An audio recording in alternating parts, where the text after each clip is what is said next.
How you doing? This is Anna and you are watching The Baked Book. This past week, I think the 17th through the 23rd, that's really good if I know that. It's probably just because I've been watching videos and people have been repeating those dates over and over of Spookathon, because usually you ask me what day it is and I'm just like, Wednesday? I think it's like I always default to Wednesday because Wednesday's the best day. Like, forget about the weekends, man. It's all about the Wednesday. I read 4 books for Spookathon. I ended up adding one to my TBR. I was watching somebody's Bookish Mel. I was watching one of her like Halloween recommendations and I was just like, ooh, that seems good. So I put that one in and I'm glad I did because it's my favorite one. Starting off, like, they all were very similar and I don't usually read a lot of like spooky horror type books, so it was cool for that reason. But I think I could have picked some better ones. I was planning on reading Stephen King and I didn't. Why didn't I read Stephen King? I should have read Stephen King, but I didn't. I digress. So I started off with, I think it's Gillian, right? Not Gillian.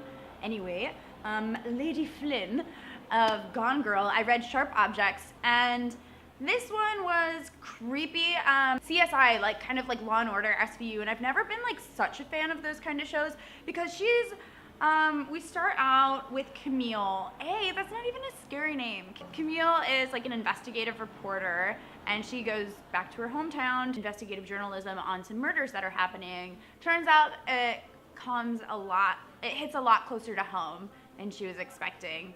So we kind of get to see that happening. I wasn't really like shocked at the ending. I had like, you know, ideas of like who the murderer was.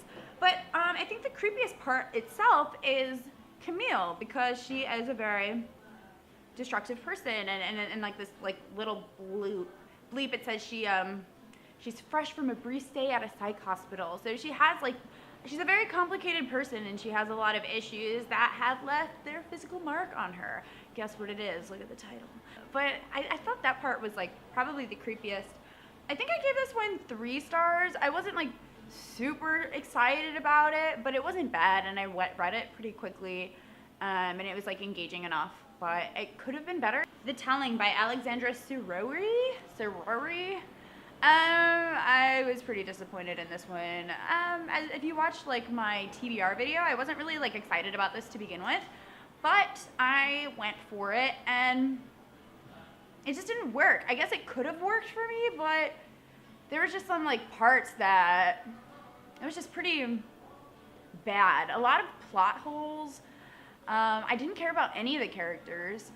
There's way too many, and it's like it follows, I can't even remember her name, Lana, and she's like an outsider of this group of friends, so it's like you don't even care about her group of friends that is like there the whole time that are having like these horrendous things happen to them because she's an outsider and she hasn't had like enough time to care about them, and she has like this relationship with her stepbrother Ben. It was like that the whole time. I was like, I don't really care about like, you know, you got like a, you know, you're sexually attracted to your stepbrother. Was not working for me. It could have if the writing was there. The writing was not there. It was kind of sloppy and I didn't enjoy it. I gave it 2.5 stars. Yeah. Patrick Ness, The Rest of Us Just Live Here. I like this quite a bit more than the other two. I gave this 3.5 stars. It wasn't like creepy or anything, and there was just hints of magical realism that I really liked. So the beginnings of the chapters, oh my gosh, yeah, this, oh my god, what is that called? The little quote at the beginning, it's Bjork. And it says, I thought I could organize freedom. How Scandinavian of me. So automatically, you know, it starts with like a Bjork quote and you're like, okay, this is like going somewhere I like. So The Rest of Us Just Live Here. So all of the chapters start out with like this little blurb from the perspective. Here, blurb, can you see that? Indie kids. And the indie kids are getting murdered off, and so there's like this whole like side story that bleeds into the main story. So we're not exactly on planet Earth. We're somewhere a bit more magical and mystical, and I'm really happy about that. And his best friend is Jared, and I did really care about the characters. I think Patrick Ness does an excellent job about treating his characters with care and with with people that you like and you want to like, and that are very well thought through. One of my favorite parts was Jared was actually half god. His grandma's like a full-time goddess, and so he's a cat god. And so there's like all these instances where these wild like mountain lions or just like all these like kitty cats will swarm him, and he has like healing powers too. And I really like that. I wish there were more elements of magical realism in this book because I loved it and it was really working for me. But regardless of everything, oh, one thing I was annoyed about, I have talked about this in another video.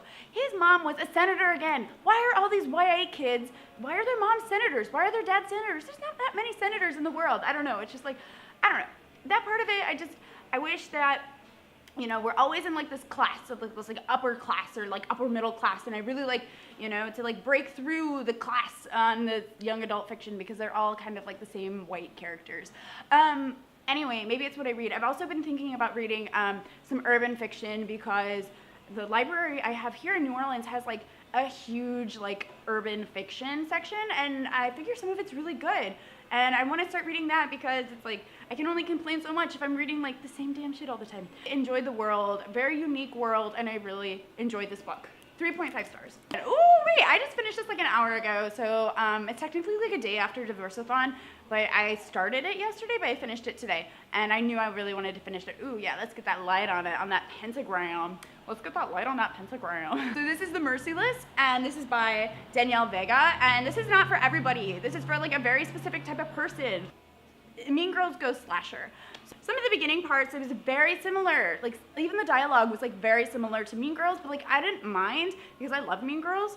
It's like about a girl and she like moves around a lot and she's new, and it's like, oh, they're like, spy on this girl for us, and so she does, and then they end up in a house and like it all goes haywire. It gets bloody, it gets twisted, it gets dark, and I loved it. There's definitely not that much character development in this, but like, who cares? Like, I didn't. And I usually really care about that, but I didn't mind because it was just like so much fun and ridiculous and bloody and gross and fabulous at the same time. I recommend this, The Merciless. I don't know, if you like that kind of stuff, and I've never read like a slasher book before. I'm not really even like quite a slasher kind of movie gal. So this was the first slasher book I read, and it was really interesting. I don't know like what this next month will be like, so I'm gonna be doing NaNoWriMo, and I'm planning on doing like some vlogs on that. I don't know if I'm gonna read. I might read, I might not, but I'll keep you guys updated. It wasn't like an excellent time of reading, like it was good enough, but like the books didn't like change my life or anything. But I mean, they're not supposed to, they're just kind of supposed to be fun. But I just wish, if I learned anything from this Spookathon, is that I need to read Stephen King. Almost everybody in here has like a quote from Stephen King, or why did I go to the master of the horror craft? This is the big book, so if, let me know what you read for Spookathon, and if you read The Telling, like what did you like about it? I'm looking forward to like seeing what other people had thoughts about it, because it might be completely different than mine. What do you guys read for Spookathon? What are you guys reading in October? Have you read any of these books? I don't know, let me know. Comment below, give me a like, give me a subscribe, and I will see you guys next time. Ciao.